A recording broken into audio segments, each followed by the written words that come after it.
The observation deck aboard the celestial Concordat space station offered the most spectacular view of Earth that Ethan Collins had ever seen. Brilliant blue oceans swirled with white cloud patterns beneath him, a perfect backdrop for the most important diplomatic mission of his career. At 34, Ethan had risen quickly through the ranks of the Interstellar Diplomatic Corps, but nothing had prepared him for this assignment, establishing first formal relations with the Luridian Confederation. "Ambassador Collins, you seem distracted." The melodic voice behind him carried an otherworldly timbre that still sent shivers down his spine. Ethan turned to face Clara, the Luridian ambassador. Her tall, slender form moved with fluid grace as she approached. Her skin shimmered with a subtle opalescence that seemed to change hue with her emotions, currently a calm azure that matched her almond-shaped eyes. The delicate crest along her head pulsed gently, another indication of her species' remarkable biological expressiveness. "Just gathering my thoughts, Ambassador Clara," Ethan replied, straightening his formal uniform. "Tomorrow's negotiations will shape relations between our peoples for generations." Clara tilted her head in that peculiar angle that Ethan had come to recognize as curiosity. "You humans place great weight on singular moments. We Luridians see time as a river with many currents." She gestured toward the viewport. "Your world is beautiful. So much water, so much life. Would you like to see more? The station's botanical garden has specimens from both our worlds now." Clara's skin rippled briefly with a golden hue, excitement, Ethan had learned. "I would enjoy that very much." As they walked through the station's curved corridors, Ethan was acutely aware of the stares they attracted. Human-Luridian interactions were still rare enough to draw attention, especially when the human in question was the lead Earth diplomat and the Luridian was the daughter of their High Counselor. The garden dome was a triumph of xenobotanical engineering, sustaining plants from 6 different worlds in carefully maintained biospheres. Clara gasped softly when they entered the Luridian section, where luminescent fronds swayed under specialized lighting. "Heartleaf vines," she whispered, approaching a glowing blue plant. "They grow on the balconies of my family's dwelling." "I requested them specifically," Ethan admitted. "I thought having familiar elements might make these negotiations easier for you." Clara's eyes met his, her expression unreadable to human standards. "You show unexpected consideration, Ethan Collins. I've studied your culture extensively. It's beautiful, complex. Yet there is much you cannot learn from reports and data," she said, stepping closer. Her scent reminded him of cinnamon and something alien yet pleasant. "My people believe understanding comes from connection, not observation." Before Ethan could respond, Clara leaned forward and pressed her lips to his. The kiss was gentle, brief, but electric with unfamiliar sensation, a tingling that spread from his lips through his entire body. He froze, stunned by the unexpected intimacy. When she pulled away, her skin pulsed with patterns of deep purple and gold. Ethan stepped back, his diplomatic training momentarily forgotten. "Why did you kiss me?" he asked, his voice barely above a whisper. Clara's expression shifted, her eyes widening slightly. "I needed to know you, truly know you, Ethan Collins. My people cannot forge alliances with strangers. But that's not how humans typically get to know each other," he stammered, feeling his cheeks flush. "I am aware," she replied, a small smile forming on her lips. "But the readings I have taken from you." She paused, her crest flaring with brilliant colors. "They will change everything about our negotiations. About our futures." "Readings?" Ethan's heart raced as diplomatic protocols shattered around him. "What do you mean?" Clara touched her lips thoughtfully. "You truly don't understand what just happened, do you? What I have learned from you?" Ethan shook his head, suddenly feeling very much like the alien in this encounter. "Then we have much to discuss, Ambassador," Clara said, her tone suddenly formal yet her eyes dancing with something Ethan couldn't name. "Because what I discovered in that moment will either forge our alliance, or destroy any hope of peace between our worlds. The security officers found them moments later, drawn by the garden's automated alerts. Commander Valerie Reed, head of station security, looked suspiciously between them. "Ambassador Collins, is everything all right?"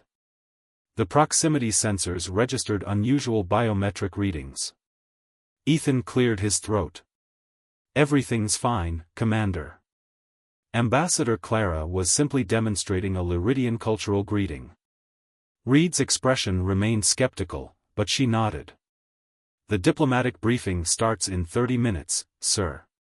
After Reed departed, Ethan led Clara to a private alcove within the garden. His diplomatic training had prepared him for countless scenarios, but nothing like this. "You need to explain what just happened," he said, keeping his voice low. "On Earth, that kind of interaction has different implications." Clara's skin rippled with shades of amber, amusement, perhaps? "The kiss is merely the physical medium, Ethan Collins. What happens during that contact is the true purpose." Her voice softened. "We call it T-Challenger, the soul reading. It is how my people truly know one another." "You read my soul?" "Not precisely. But I sensed your emotional landscape, your core truths." Her eyes studied him with new intensity. "You carry great responsibility, yet also great loneliness. You believe in this alliance not just for political advantage but because you genuinely desire understanding between our peoples." Ethan felt exposed, vulnerable. "That's a significant invasion of privacy by human standards." "Yet you opened yourself to it instinctively," Clara observed. "Most non-Lyridians resist the connection unconsciously. Their minds close like. I believe you would say, like a fist." She tilted her head. "Yours opened like a flower." "What does that mean for the negotiations?" "It means I know you can be trusted, Ethan Collins. And for Lyridians, trust must precede all meaningful agreements." She hesitated. "What I did not expect was what happened in return." "In return?" Clara's crest fluttered, colors shifting rapidly. Embarrassment, Ethan realized with surprise. The connection goes both ways, though non-Lyridians rarely access it. "But you..." Her voice trailed off. "You touched my essence in return. This has not happened in any first contact situation in our recorded history." Ethan tried to recall the moment of the kiss, the strange tingling sensation. Had he sensed something of her? A feeling of purpose, of hope, of something deeper he couldn't name? "The negotiations tomorrow," Clara continued, regaining her composure. "My delegation expected to propose a limited trade agreement. But now I will recommend a full alliance." "Because of a kiss?" Ethan was incredulous. "Because of what I learned from you." "And?" She stepped closer, her scent again filling his senses. "Because of what you learned from me, though you may not yet understand it." A chime echoed through the garden, the 15-minute warning for the briefing. "We should join the others," Ethan said reluctantly. As they walked, Clara spoke softly. "In my culture, what we shared creates a bond. Not a commitment like your marriage, but a recognition. We have seen each other's true nature." "And what exactly did you see in me that changed your diplomatic position so drastically?" Clara stopped walking, turning to face him fully.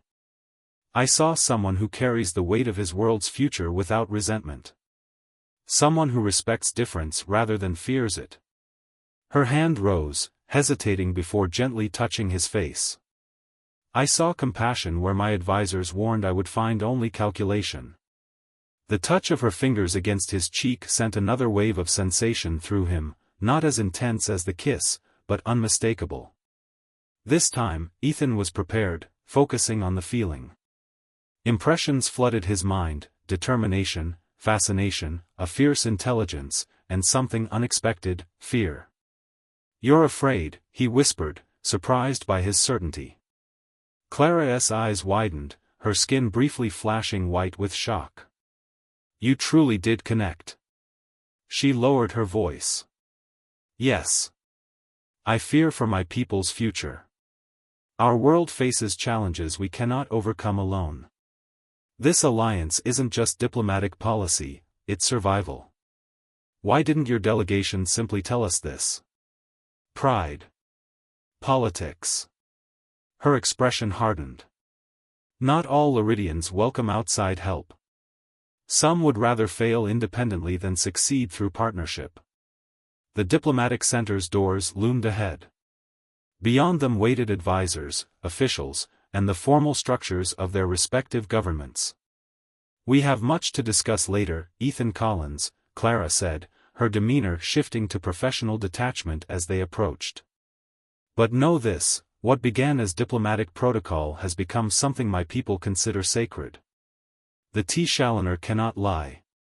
And it has shown me that our future and yours are now inextricably linked. As they entered the briefing room, Ethan felt the weight of her words. Whatever had transpired between them had fundamentally altered the trajectory of human-Lyridian relations. And perhaps, though he hardly dared admit it, altered something within himself as well. The Lyridian delegation rose as Clara entered, their crests displaying synchronized patterns of formal deference.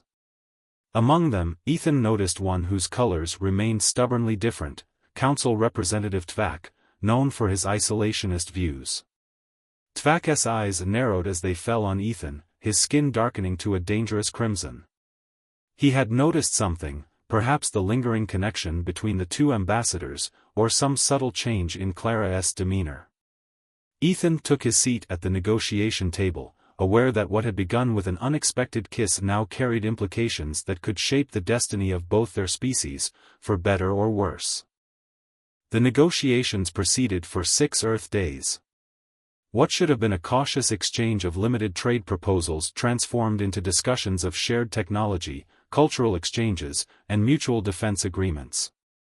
Throughout it all, Ethan felt Tvak's eyes on him, calculating and cold. "You've created a political nightmare," muttered Director Thomas Bennett, Ethan's superior, as they prepared for the day's final session. The Security Council expected months of preliminary talks, not a comprehensive alliance drafted in under a week. Clara's delegation is responding to genuine need, Ethan replied, reviewing his notes. Their world faces environmental challenges similar to what Earth navigated last century. Bennett's eyes narrowed. "And it has nothing to do with whatever happened between you two in that garden?" Ethan maintained his composure. "Ambassador Clara shared cultural context that helped me understand Lyridian priorities. That's my job, Director. Your job is representing Earth's interests, not becoming personally involved with alien diplomats." Bennett lowered his voice. "There are rumors, Collins. The security footage shows a cultural exchange that unlocked diplomatic progress," Ethan interrupted firmly. "Nothing more." Bennett looked unconvinced but let the matter drop as they entered the conference room. Clara stood at the view screen, her presentation detailing proposed atmospheric reclamation techniques.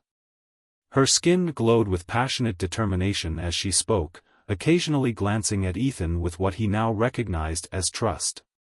When the session concluded, Tvak approached Ethan while others filed out. "Ambassador Collins," he said, voice like rough gravel. "I wonder if you truly comprehend what you've initiated with our people." "Counselor Tvak," Ethan nodded respectfully. "I believe both our civilizations will benefit from closer cooperation." "Cooperation," Tvak's skin darkened. "Or contamination?" Clara's fascination with humanity has clouded her judgment. "The T-Challenger she shared with you was inappropriate." Ethan kept his expression neutral. "Ambassador Clara's diplomatic methods have proven effective. The alliance framework we've developed addresses critical needs for both our peoples. There are those on my world who believe no alien can ever truly understand our needs," Tvak replied. "Who believe Clara's actions border on treason." "That sounds like an internal political matter," Ethan said carefully. Tvak leaned closer. Nothing is merely internal when worlds collide, Ambassador.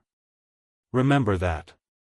After Tvak departed, Ethan found Clara waiting in the corridor, her skin cycling through concerned patterns. He threatened you, she said without preamble. Political posturing, Ethan replied, guiding her toward a more private area. We have similar factions on Earth. Tvak represents the stellar purity movement, Clara explained as they entered an empty observation room. They believe interaction with other species weakens Lyridian identity. They've grown stronger as our environmental crisis worsened. Why didn't you mention this before? Because after our connection, I believed we could overcome their opposition. Her hand found his, fingers intertwining naturally despite their anatomical differences. The T-Challenger we shared has strengthened my position, but also made me a target. Ethan felt a protective surge. Are you in danger?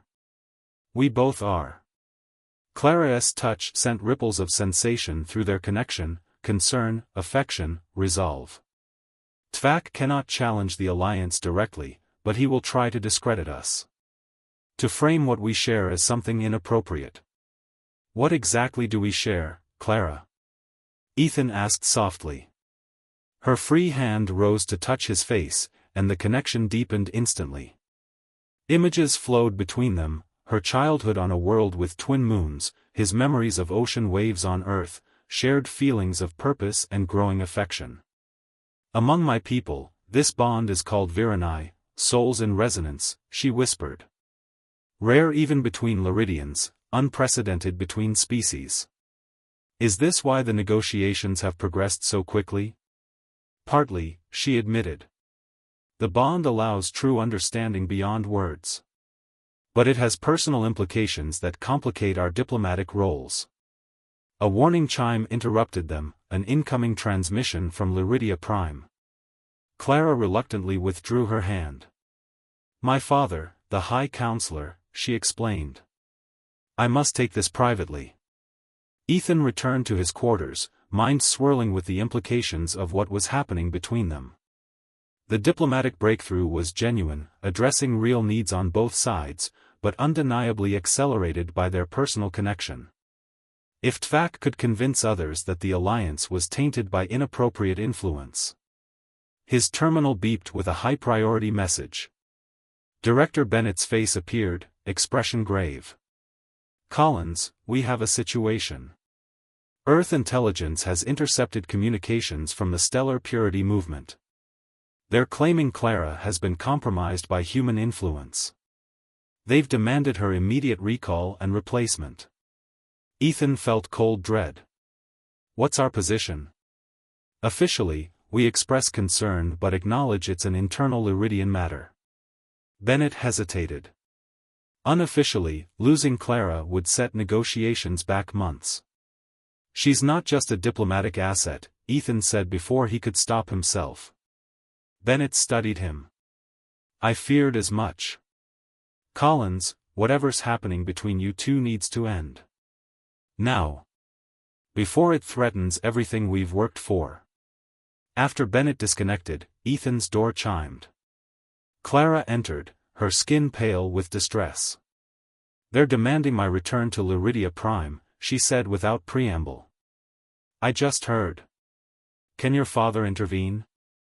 He's trying, but the council is divided. She moved to the viewport, staring at the stars. Tvak has suggested that our connection influenced me to concede too much in negotiations. That's absurd. The agreement benefits both sides equally. Logic matters little against fear, Ethan. She turned to him, her expression resolved. There is one way to prove the legitimacy of our negotiations. How? The ceremony of transparent intentions. It would allow the council to witness our T-Challenger directly, to see that our connection serves our peoples rather than compromising them. Ethan approached her. And what would this ceremony entail? A deeper connection, broadcast to the council. They would see your intentions, your honesty. Her eyes met his. But it would expose everything we feel, Ethan. Everything. He understood the implications immediately. Whatever was growing between them, this resonance of souls, would be revealed not just to Tvak and her father, but to the entire Lyridian High Council. If it saves the Alliance, Ethan said, taking her hands in his, I'll do it. Clara's skin bloomed with patterns of deep blue and gold, gratitude and something more intimate. The ceremony requires preparation. And permission from your government. Leave that to me, Ethan said, already composing arguments to convince Bennett. As Clara leaned forward to rest her forehead against his, a gesture of trust in her culture, Ethan knew they were crossing boundaries that no human diplomat had faced before. But in the gentle glow of her skin and the warmth of their connection, he found certainty that transcended diplomatic protocols. Whatever challenges Tvak and his allies might pose, the bond between them now represented something more profound than politics, the possibility that different worlds could not only coexist but truly understand one another. Convincing Director Bennett proved harder than expected. Absolutely not, he stated, pacing Ethan's quarters. Submitting our chief diplomat to an alien psychic procedure broadcast to their leadership? The Security Council would have my career. It's not psychic, Ethan countered. The T-Challenger is a neurochemical connection, similar to our own empathic responses but more developed. Our xenobiologists have confirmed it's harmless. That's not the point. You're proposing to expose your private thoughts, possibly classified information, to their entire government. Only my intentions regarding the alliance, Ethan clarified. And it's our best chance to save the negotiations. If Clara is recalled, we lose months of progress and our strongest advocate among the Lyridians. Bennett studied him shrewdly. This is personal for you. It's become personal, Ethan admitted. But that doesn't invalidate the diplomatic necessity. After hours of debate, Bennett reluctantly agreed to allow the ceremony, contingent on strict security protocols and the presence of human observers. 2 days later, Ethan stood with Clara in the ceremonial chamber prepared aboard the station. Lyridian artifacts surrounded them, brought specially for this purpose. Clara wore formal attire of her people, flowing garments that shifted color with her movements, emphasizing her natural luminescence. The Council will observe through quantum entanglement communication, she explained as technicians made final adjustments. They will witness our intentions directly, without intermediary interpretation. Ethan adjusted his formal diplomatic uniform. Will everyone see everything between us? Clara's skin rippled with gentle reassurance. Only what pertains to our diplomatic bond and the alliance. The ceremony focuses intention. Director Bennett approached with Commander Reed and Dr. Nathan Pierce, the expedition's xenobiologist. We'll be monitoring your vital signs, Pierce explained, attaching a small device to Ethan's temple. If we detect any neurological stress, we terminate immediately. Reed looked less convinced. We have security personnel standing by. If anything goes wrong. Nothing will go wrong, Clara interjected, her tone revealing rare frustration. This ceremony is sacred to my people. It has never been shared with non-Lyridians before. Which is exactly our concern, Bennett muttered, but stepped back to the observation area. As the human contingent retreated, Clara turned to Ethan. Are you certain about this? Once begun, the ceremony must complete its course. I'm certain, he replied, taking her hands. The familiar tingle of connection sparked between them, stronger now with practice. Clara began speaking in her native language, melodic syllables filling the chamber. The translators remained silent. This was ritual, not meant for interpretation. Patterns of light emanated from her skin, surrounding them both in a gently pulsing aura. Ethan felt the connection deepen, moving beyond the surface impressions they had shared before. Clara's presence flowed through his mind like warm sunlight, illuminating his thoughts about the alliance, his hopes for cooperation between their peoples, his dedication to peaceful exchange. And deeper still, his growing feelings for her, fascination becoming admiration, admiration becoming affection, affection becoming something he dared not name even in his thoughts. Clara's consciousness entwined with his, sharing her own diplomatic vision, her determination to save her world, her willingness to risk political standing for what she believed right. And mirroring his own emotions, a deepening personal regard that transcended cultural differences.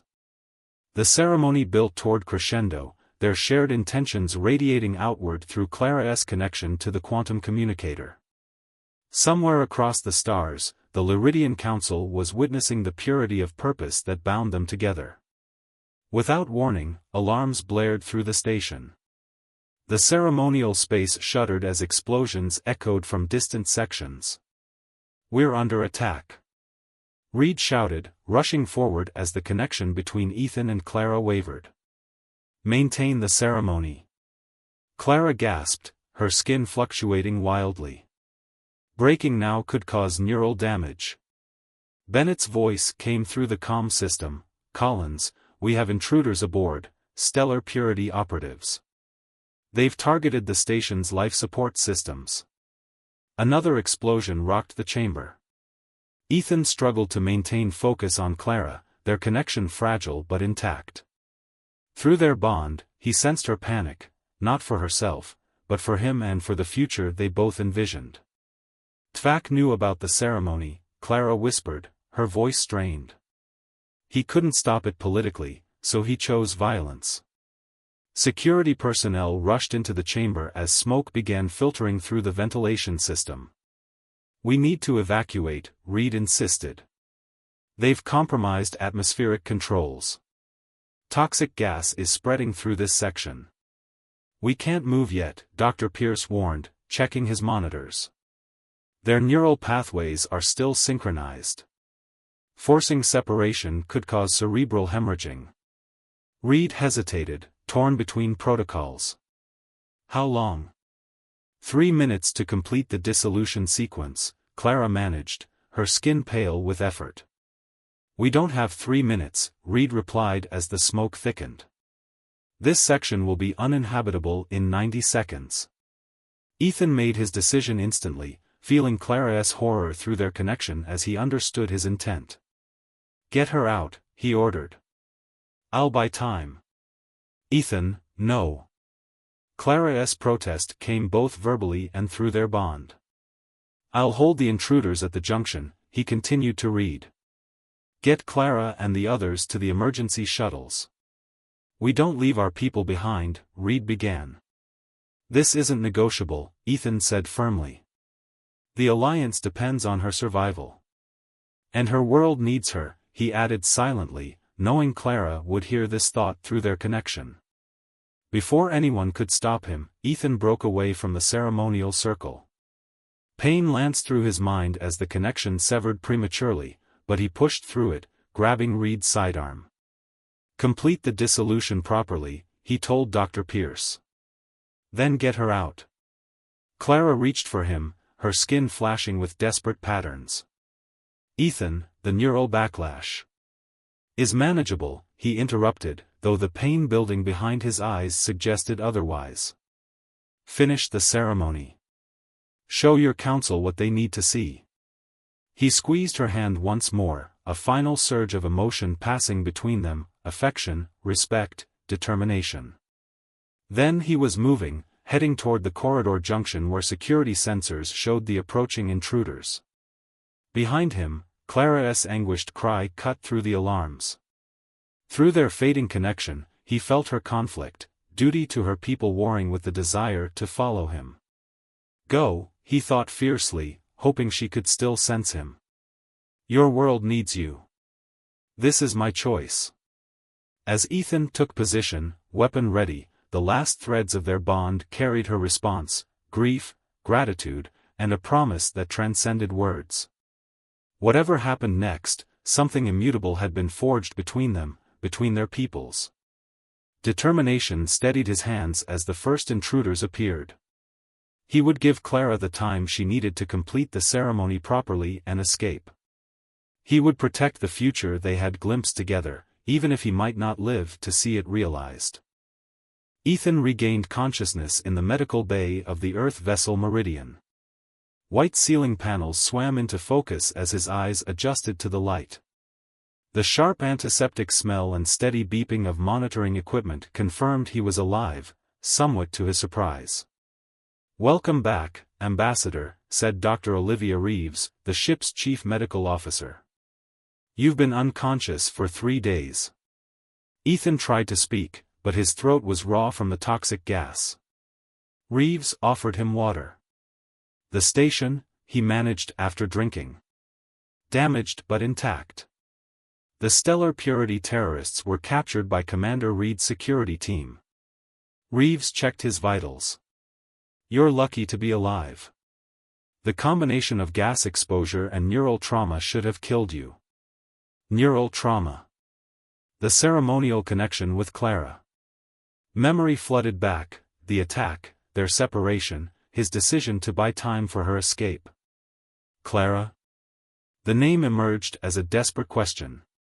"Ambassador Clara is fine," came Director Bennett's voice from the doorway.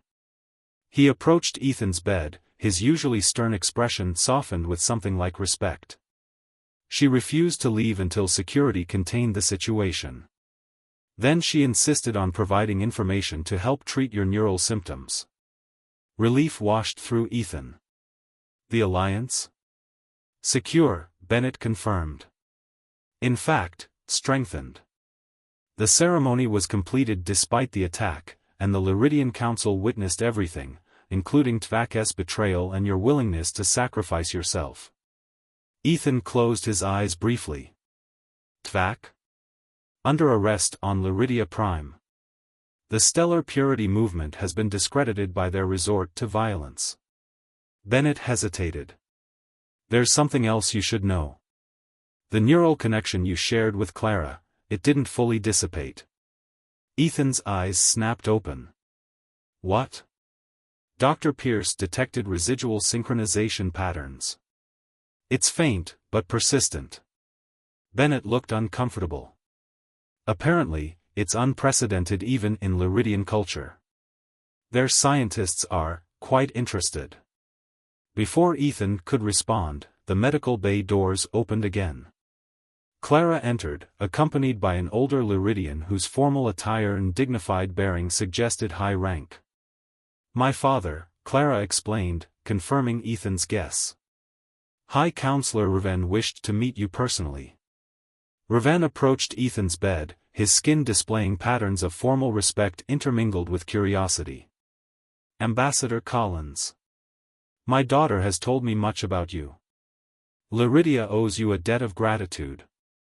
"I was doing my duty," Ethan replied, attempting to sit up.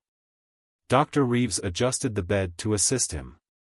"Your duty went far beyond diplomatic obligation," Raven observed. "Few would risk themselves as you did, especially for people not their own." Clara moved closer, and Ethan immediately felt the familiar resonance between them strengthen. Even across the room, their connection had been present, but proximity intensified it. "The Council has reviewed the ceremonial transmission," Raven continued. "What they witnessed has transformed our understanding of humans. Your willingness to sacrifice yourself for my daughter and for our alliance demonstrated a nobility of purpose we had not anticipated." "The alliance benefits both our peoples," Ethan said. "Yes," Raven agreed, "but your motivation transcended political calculation. You acted from something deeper." Clara's skin shimmered with subtle patterns as she met Ethan's eyes. Through their connection, he sensed her carefully controlled emotions, relief at his recovery, joy at their reunion, anxiety about what came next. "The treaty has been ratified by our council," Raven announced. "Earth's Security Council has also given preliminary approval, pending final review. But we face a new situation, one without precedent." "The bond," Ethan said quietly. Raven nodded. "The Virani between you and my daughter presents both opportunity and challenge. Such connections were thought impossible between species. Its persistence despite traumatic separation suggests something significant." Bennett cleared his throat. "From Earth's perspective, were concerned about potential conflicts of interest. Ambassador Collins' diplomatic duties are compatible with the new reality, Ravan interrupted smoothly. In fact, the Council proposes a joint ambassadorial position.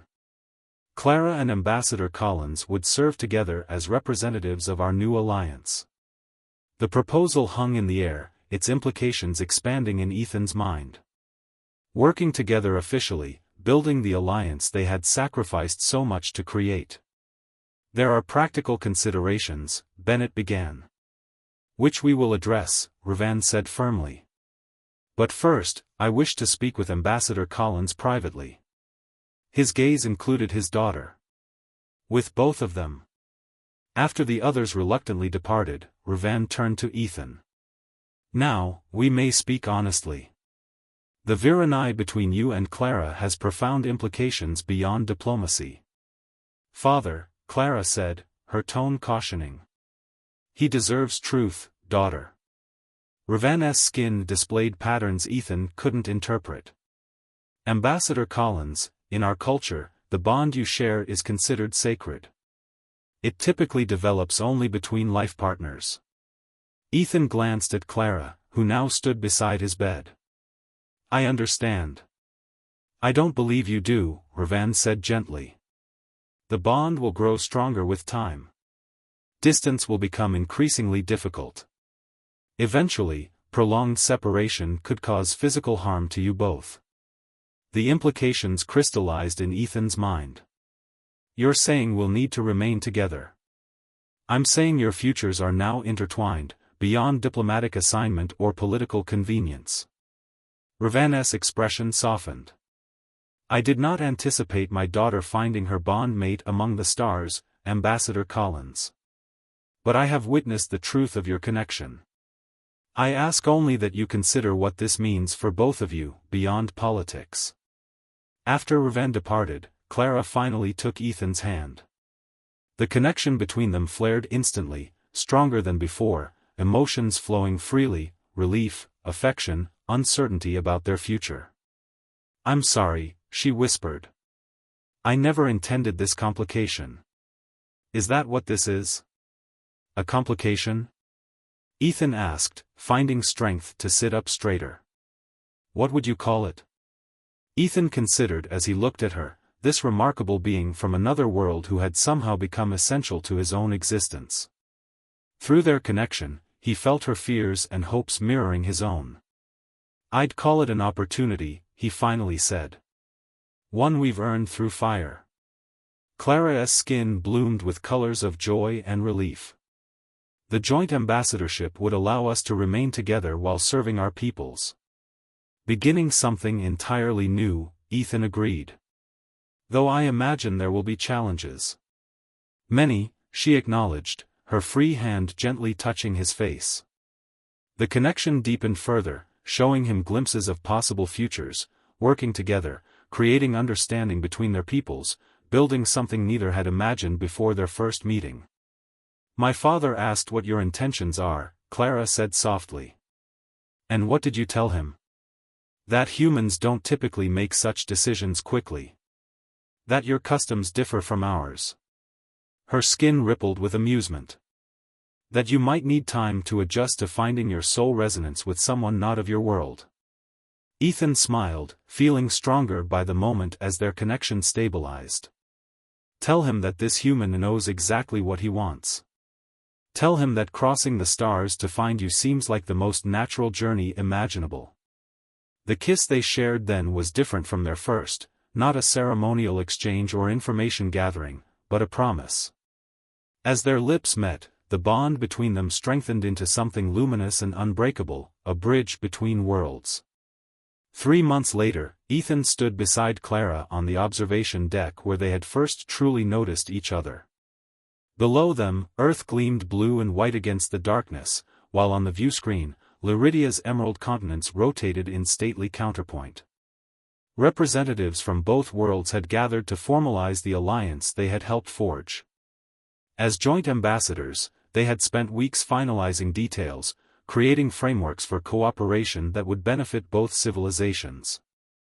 "They're ready for us," Bennett informed them, now serving as Earth's Director of Interspecies Relations.